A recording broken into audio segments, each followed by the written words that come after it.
신명기는 모세의 고별 설교라고도 말합니다. 모세는 이스라엘 백성들과 함께 탈애굽한 후에 40년이라는 광야 생활을 거쳐서 요단강 앞에 위치한 모압 광야 또는 모압 평야까지 왔습니다. 이제 요단강을 건너면 약속의 땅인 가나안에 이르게 됩니다. 함께 약속의 땅에 들어가면 좋겠지만은 하나님께서 허락치 않으셨기 때문에 이 모압 광야에서 마지막 고별 인사를 하게 되는 경우입니다. 그래서 모세는 사랑하는 그들을 위하여서 세 편의 긴 설교를 준비합니다. 그 세 편의 설교를 묶은 것이 바로 신명기가 됩니다. 첫 번째 설교는 과거에 관한 것이었습니다. 하나님이 하신 일을 돌아보게 하는 설교였습니다. 과거를 돌아보면서 하나님의 인자하심과 선하심을 확인하게 합니다. 40년 전에 그와 함께 떠났던 애굽 출애굽 1세대가의 실수를 지적하면서 출애굽 2세대는 그런 잘못을 범하지 말라는 당부를 합니다. 두 번째 설교는 현재에 관한 일들입니다. 하나님께서 기대하시는 그 내용을 설교에 담아 당장 어떤 자세를 가지고 살아야 되는지를 가르치고 있습니다. 그리고 세 번째 설교는 미래에 관한 것이었습니다. 장차 하나님께서 이스라엘 백성을 위해서 하실 일들에 대한 말씀이었습니다. 오늘 본문 말씀은 이 세 편의 설교 중에 두 번째 설교에 속해 있는 내용이 됩니다. 하나님의 백성은 이제 약속의 땅에 들어가서 어떤 삶의 자세를 가지고 살아야 할 것인가, 준행해야 될 삶의 원리가 무엇인가, 그 중에서 가장 중요한 것을 제일 처음에 썼습니다. 그것이 신명기 6장 5절의 말씀이 됩니다. 우리가 잘 아는 너희는 마음을 다하고 성품을 다하고 힘을 다하여 내 하나님 여호와를 사랑하라 라고 하십니다. 그렇게 하나님 사랑에 대해서 말씀하신 후에 구체적으로 그 하나님을 사랑한다는 것이 우리의 삶에서 어떻게 나타나야 되는가를 설명합니다. 그러면서 오늘 본문이 연결되어집니다. 그래서 오늘 본문은 이것 따로 주어진 그런 어떤 명령이 아니라 하나님을 사랑하는 삶의 구체적인 모습을 제안한 것으로 이해하면서 봐야 됩니다. 이제 하나님 백성으로서 하나님을 사랑하면서 주어진 삶을 후회 없이 잘 살아내는데 어떻게 살 것인가? 한마디로 하나님의 사랑을 삶에서 구체화하는 것은 이웃 사랑에 있다라고 말씀하십니다.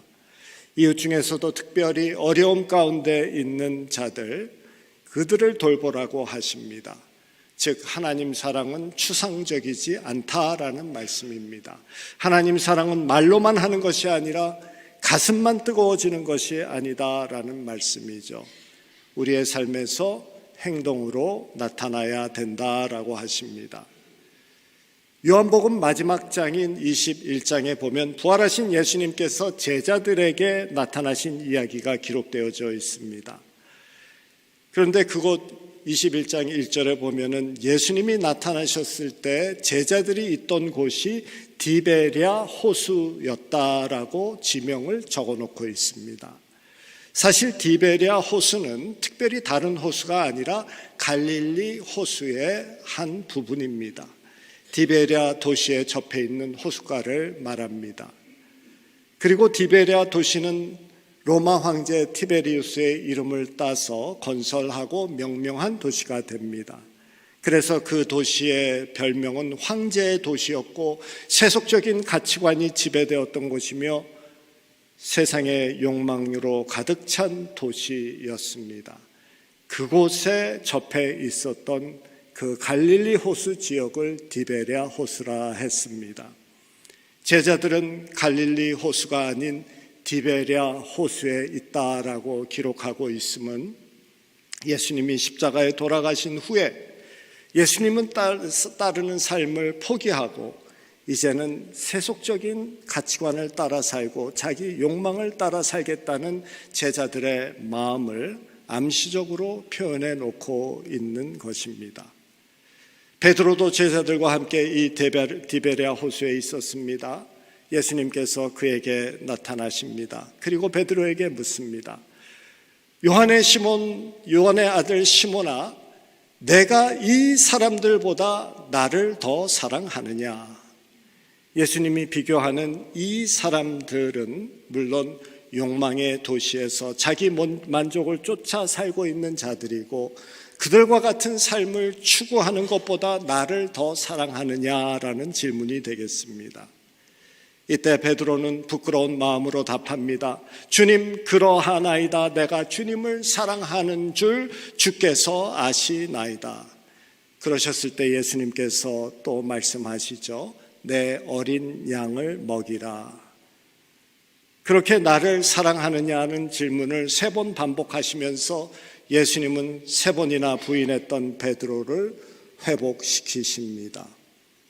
내가 주님을 사랑하는 줄 주님이 아시나이다 라고 답한 베드로에게 내 어린 양을 먹이라 라고 말씀하시므로 내가 말하는 그 사랑이 추상적인 그런 개념에서 머물지 말고 삶으로 연결되어야 한다라고 가르치십니다. 사랑은 마음도 중요하지만 그 사랑이 마음에만 머물러 있지 않고 손과 발로 연결되어져야만 합니다. 그래서 내 어린 양을 먹이라 하시죠. 양이 원래 약한 짐승입니다. 그런데 어린 양은 그 중에서도 더욱 약합니다. 약한 자를 돌보는 것이 주님을 사랑하는 것이다 라고 구체적으로 연결해 주십니다. 오늘 본문 말씀에서도 이 약한 자에 관심을 두시는 하나님의 말씀을 듣게 됩니다.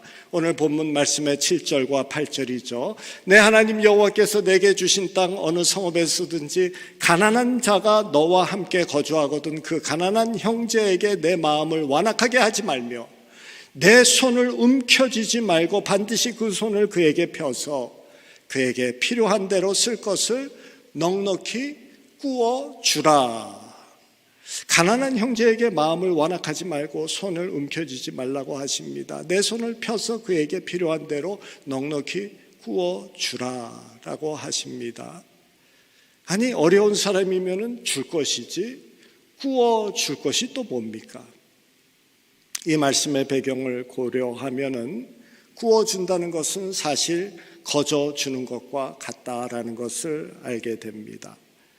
왜냐하면 하나님의 법에는 매 6년이 지나고 7년이 되는 해는 안식년이 되기 때문에 땅을 쉬게 하죠. 땅이 쉬니 농사도 쉬어야 됩니다. 그래서 땅도 사람도 노동으로부터 자유함을 얻는 때입니다. 그와 함께 노예로 팔려갔던 자들도 그 7년째 되는 해는 자유함을 얻게 됩니다. 빚을 진 사람도 자유함을 얻어서 탕감을 받게 됩니다. 모두 이 안식년에는 새 출발을 할 수 있는 기회가 주어지는 것이죠. 그런데 만약 어떤 사람이 너무 궁해서 빚을 내야 되는데 안식년 바로 되기 전에 6개월이나 3개월 전에 빚을 달라고 하면은 누가 빌려주겠습니까? 웬만한 경우가 아니라 거의 빌려주는 사람 없을 것입니다. 손을 펴서 주는 사람 없을 것입니다. 어쩔 수 없이 주어야만 하는 경우라면 넉넉히 주지 않고 최소한으로 아껴서 줄 것입니다. 받지 못할 가능성이 너무나도 크기 때문이죠. 그러니 안식년이 가까이 올수록 빌려주는 사람은 없고 궁한 사람은 더 궁해지고 힘든 그런 삶을 살게 됩니다. 하나님께서 그들에게 말씀하시는 거죠. 그런 때라도 구워주라. 손을 움켜쥐지 말라. 악한 생각하지 말라.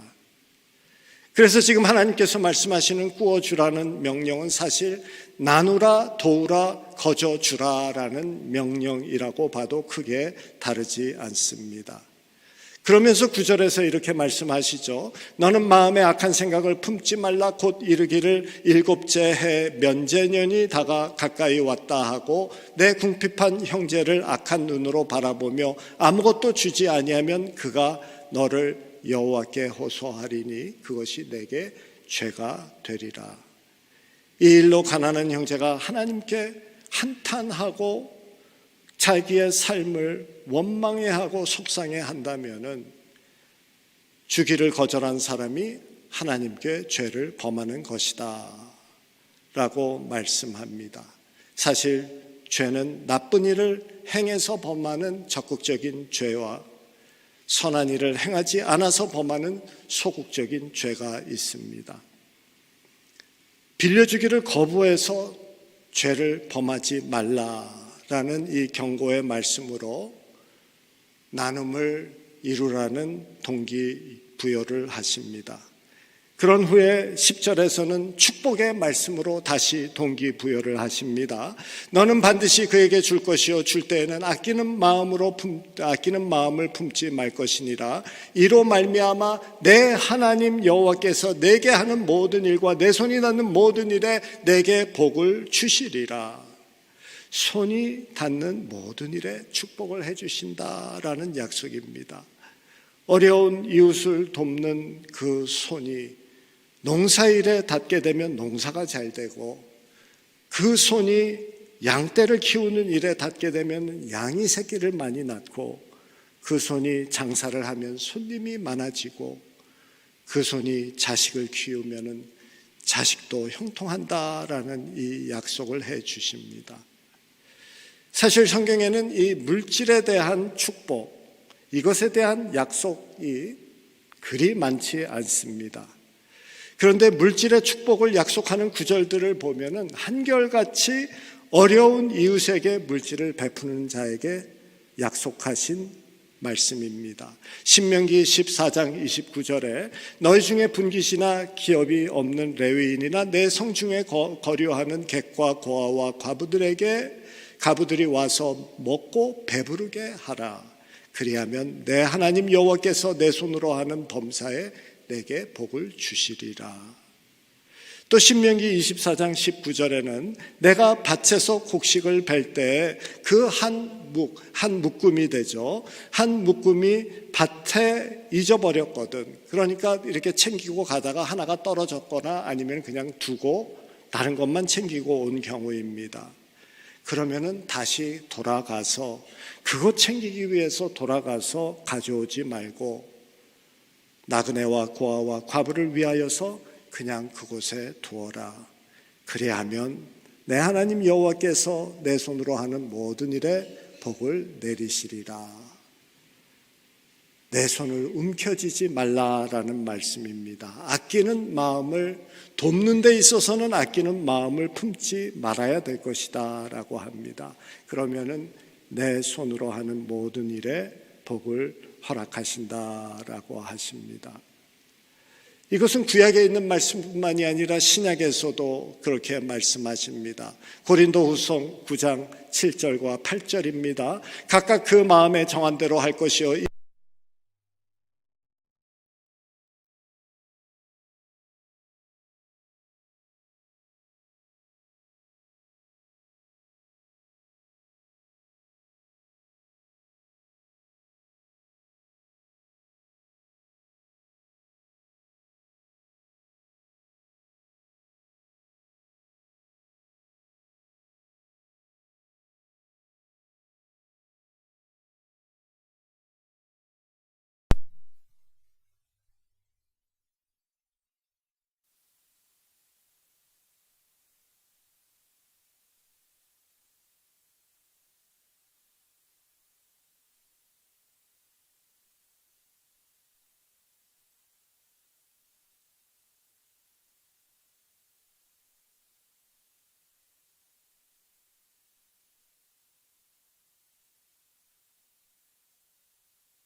예, 됐습니다. 감사합니다. 수고하셨습니다. 고린도후서 9장 7절과 8절의 말씀에도 같은 약속을 합니다. 각각 그 마음에 정한 대로 할 것이요 인색함이나 억지로 하지 말지니 하나님은 즐겨 내시는 자를 사랑하시느니라. 하나님이 능히 모든 은혜를 너희에게 넘치게 하시리니, 그러므로, 거기에 그러므로가 들어가면 좋겠죠. 너희로 모든 일이 항상 모든 일에 넉넉하며 모든 착한 일을 넘치게 하게 하려 하심이라. 우리의 모든 일에 항상 모든 것이 넉넉하게 하셔서 우리가 선한 일을 계속해서 넘치게 하실 수 있도록 하시겠다라는 약속의 말씀이 됩니다. 하나님은 인생이 아니시니 시건치 아니하시고 그 말씀하신 바를 반드시 행하신다라는 것을 저희들 기억하시기를 바랍니다. 오늘 우리는 늘 하듯이 어려움에 처한 사람들을 돕기 위해 구제 헌금을 하게 됩니다. 특별히 이번에는 이스라엘과 팔레스타인의 분쟁으로 인해서 어려움에 처한 자들, 억울함 속에 있는 그들을 돕기 위한 헌금을 합니다. 우리가 많아서 하는 것도 아니고 우리가 그들보다 더 잘나서 하는 것도 아닙니다. 우리는 하나님의 백성으로서 하나님의 말씀에 순종하고자 하는 마음으로 합니다.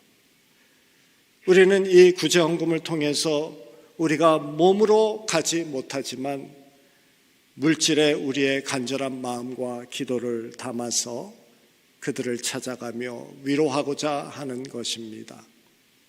그리고 하나님이 약속하신 그 축복을 허락하시면 감사하지만 사실 우리는 받은 축복이 벌써 많은 자들이기 때문에 그렇지 않아도 순종하기를 원합니다. 사실 생각해 보면은 우리는 부자이죠. 부자의 종류를 구분한 책이 있습니다. 그 책에는 큰 부자와 작은 부자를 구분합니다. 큰 부자는 재벌 같은 부자이고 작은 부자는 열심히 성실하게 살아서 재산을 모은 그런 부자입니다. 그리고 지속적인 부자와 일시적인 부자가 있다고 합니다. 지속적인 부자는 계속해서 여러 대로 그러한 자세가 전해지고 재물이 전해지는 그런 부자를 말하고, 일시적인 부자는 어떤 이유에서든 간에 재산의 많고 적음이 아니라 당대로 끝나는 부자를 말합니다. 배고픈 부자와 거칠의 부자가 있다고 합니다.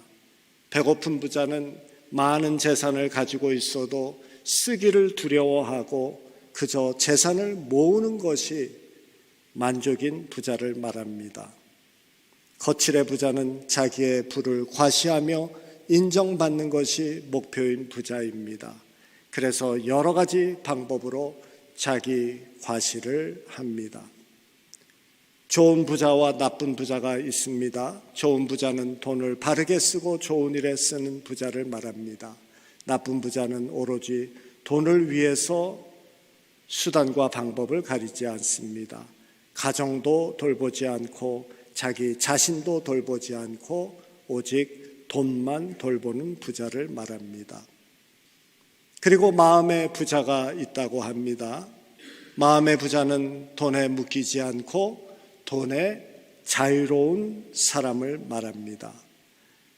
물론 조금의 영향은 받지만은 돈이 많아도 그리고 적어도 그렇게 그 사람의 마음가짐과 행복 지수는 변하지 않습니다. 그리고 돈에 따라서 남을 판단하지도 않습니다. 불편함은 있겠지만 그렇다고 삶의 만족도에는 큰 차이가 없습니다. 돈이 있어도 교만하지 않고 돈이 없다고 비굴해지지 않습니다. 그렇게 돈에 묶이지 않고 돈으로부터 자유로운 사람이 마음의 부자라고 합니다. 그런 사람에게 돈은 사용할 수 있는 삶의 좋은 도구일 뿐입니다. 부엌에 가위가 없으면 아쉽기는 하지만 칼을 써서 사용해 맛있는 음식을 잘 만들어내듯이 돈이 없으면 아쉬운 점은 있지만 다른 것으로서 삶을 아름답게 잘 만들어냅니다. 그런 사람에게 돈이라는 재물이 있으면 그것을 사용해서 가족, 친구, 이웃 그리고 하나님과의 관계를 아름답게 가꾸어 냅니다. 왜냐하면 이웃사랑, 하나님 사랑의 진정한 행복과 보람과 기쁨 그리고 영원한 상급이 있기 때문입니다. 그런 마음의 부자가 되라고 예수님께서는 마태복음 6장 19절 20절에서 이렇게 말씀하십니다. 너희를 위하여 보배를 땅에 쌓아두지 말라. 거기는 좀과 동록이 해하며 도둑이 구멍을 뚫고 도둑질하느니라. 오직 너희를 위하여 보물을 하늘에 쌓아두라. 거기에는 좀과 동록이 해하지 못하며 도둑이 구멍을 뚫지 못하고 도둑질도 못하느니라. 내 보물이 있는 그곳에 내 마음도 있느니라.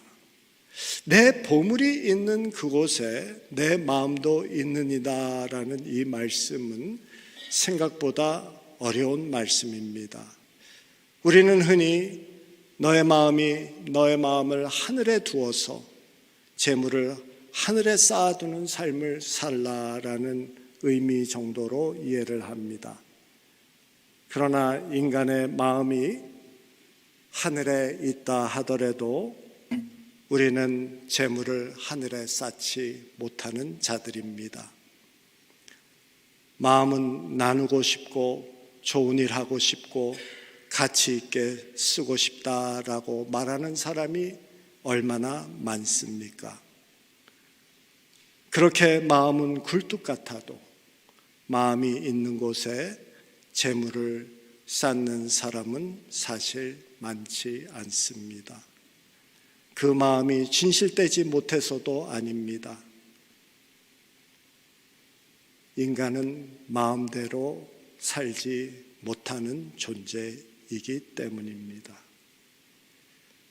그래서 예수님은 마음 있는 곳에 보물이 있다라고 말씀하지 아니하시고 내 보물이 있는 곳에 그곳에 내 마음이 있다라고 하십니다.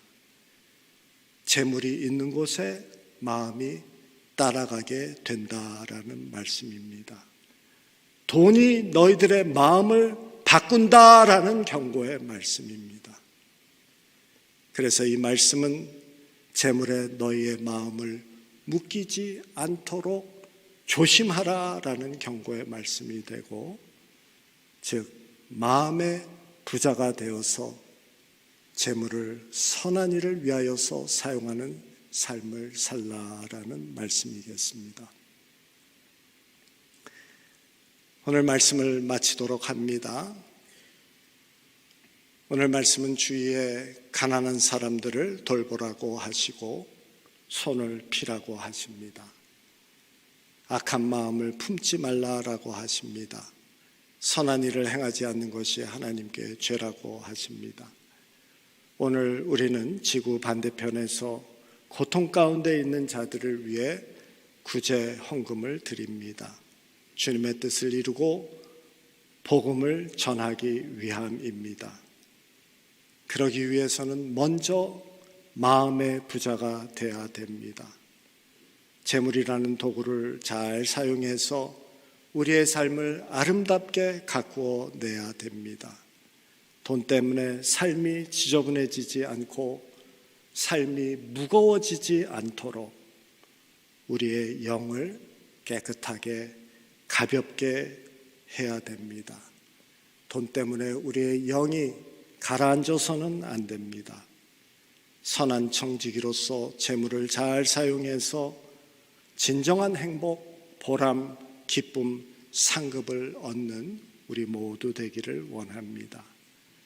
가난한 이웃을 돌보며 그들과 함께 나누는 우리 교회 공동체, 세상에 아픔이 있는 곳에 물질과 기도로 찾아가서 그들에게 예수 그리스도의 사랑 복음을 전하는 마음의 부자들이 함께 있는 공동체가 되기를 주님의 이름으로 축원합니다.